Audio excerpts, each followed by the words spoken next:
Book 3. Chapter 6. Of the Lancashire Witches. This recording is in the public domain. Reading by Andy Minter. The Lancashire Witches. A Romance of Pendle Forest.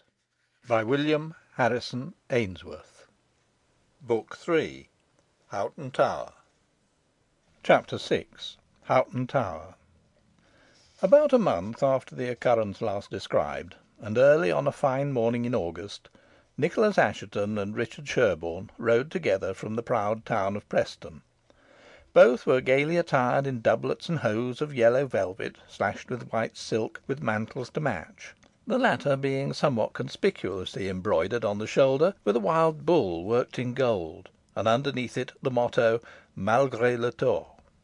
Followed at a respectful distance by 4 mounted attendants, the two gentlemen had crossed the bridge over the Ribble, and were wending their way along the banks of a tributary stream, the Darwen, within a short distance of the charming village of Walton le Dale, when they perceived a horseman advancing slowly towards them, whom they instantly hailed as Richard Assheton, and pushing forward were soon beside him. Both were much shocked by the young man's haggard looks, and inquired anxiously as to his health.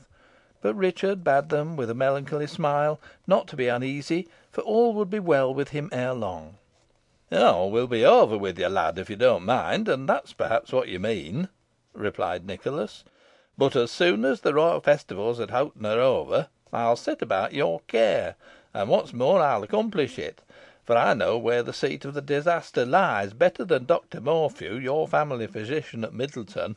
'Tis near the heart, Dick, near the heart. Ha! I see I've touched you, lad. But beshrew me, you're very strangely attired in a suit of sable velvet, with a black Spanish hat and feather for a festival. You look as if you were going to a funeral. I'm fearful that his Majesty may take it amiss. Why not wear the livery of our house?" "Nay, if it comes to that," rejoined Richard, "why do not you and Sherborne wear it, instead of flaunting like daws in borrowed plumage? I scarce know you in your strange garb, and certainly should not take you for an Assheton, or aught pertaining to our family, from your gaudy colours, and the strange badge on your shoulder." "I don't wonder at it, Dick," said Nicholas. "I scarce know myself, and though the clothes I wear are well made enough, they seem to sit awkwardly on me, and trouble me as much as the shirt of Nessus did Hercules of old. For the nonce I am Sir Richard Hoghton's retainer. I must own I was angry with myself when I saw Sir Ralph Assheton, with his long train of gentlemen, all in murrey coloured cloaks and doublets, at Myerscough Lodge, while I, his cousin, was habited like one of another house. And when I would have excused my apparent defection to Sir Ralph, he answered coldly, it was better as it was, for he could scarcely have found room for me among his friends." "Do not fret yourself, Nicholas," rejoined Sherborne. "Sir Ralph cannot reasonably take offence at a mere piece of good nature on your part. But this does not explain why Richard affects a colour so sombre." "I am the retainer of one whose livery is sombre," replied the young man, with a ghastly smile. "But enough of this," he added, endeavouring to assume a livelier air. "I suppose you are on your way to Hoghton Tower. I thought to reach Preston before you were up, but I might have recollected you are no lag a bed, Nicholas, not even after hard drinking overnight, as witness your feats at Whalley. To be frank with you, I feared being led into like excesses, and so preferred passing the night at the quiet little inn at Walton le Dale, to coming on to you at the castle at Preston, which I knew would be full of noisy roisterers." "Full it was, even to overflowing," replied the squire.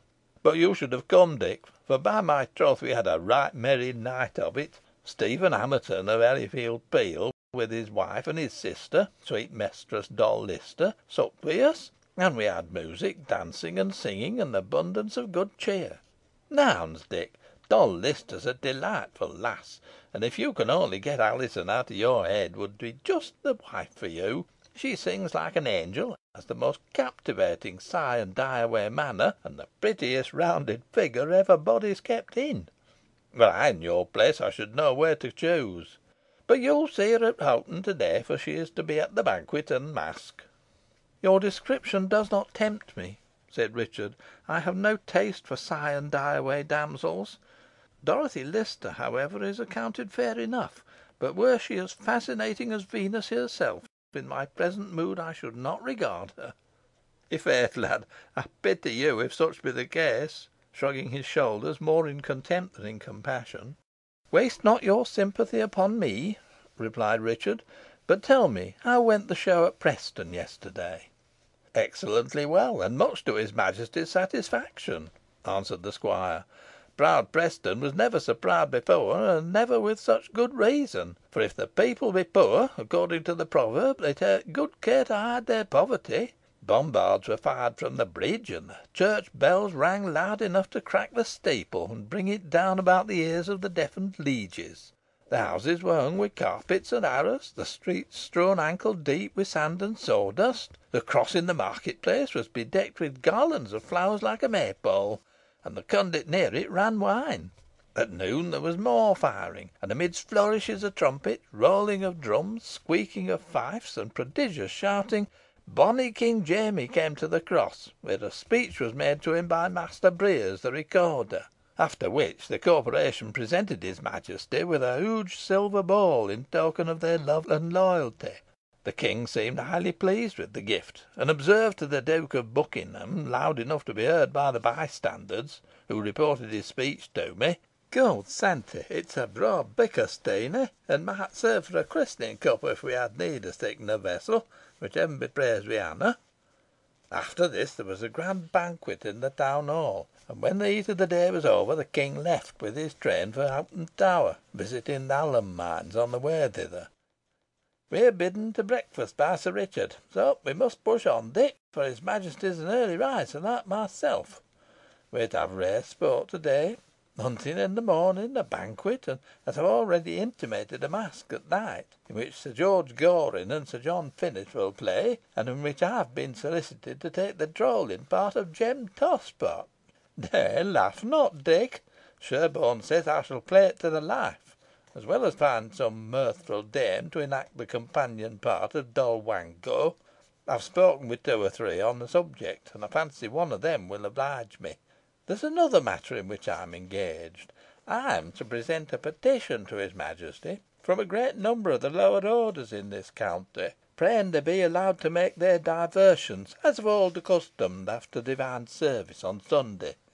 And though I am the last man to desire any violation of the Sabbath, being somewhat puritanically inclined, as they now phrase it, yet I cannot think any harm can ensue from lawful recreation and honest exercise. Still, I would any one have chosen to present the petition rather than myself."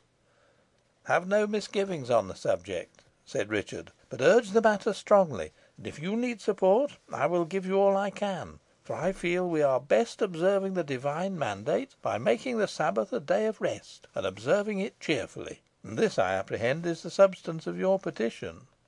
"The whole sum and substance," replied Nicholas, "and I have reason to believe his Majesty's wishes are in accordance with it." "They are known to be so," said Sherborne. "I am glad to hear it," cried Richard. "God save King James, the friend of the people." "Ay, God save King James," echoed Nicholas; "and if he grant this petition, he will prove himself their friend, for he will have all the clergy against him, and be preached against from half the pulpits in the kingdom." "Little harm will ensue if it should be so," replied Richard, "for he will be cheered and protected by the prayers of a grateful and happy people." They then rode on for a few minutes in silence, after which Richard inquired "You had brave doings at Myerscough Lodge, I suppose, Nicholas?" "Ay, marry had we," answered the squire; "and the feasting must have cost Ned Tildesley a pretty penny. Besides the king and his own particular attendants, there were some dozen noblemen and their followers, including the Duke of Buckingham, who moves about like a king himself, and I know not how many knights and gentlemen.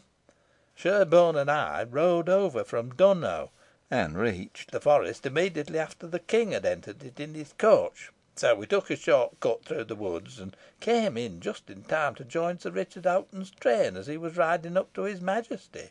Fancy a wide glade, down which a great gilded coach is slowly moving, drawn by 8 horses, and followed by a host of noblemen and gentlemen in splendid apparel, Their esquires and pages equally richly arrayed, and equally well mounted.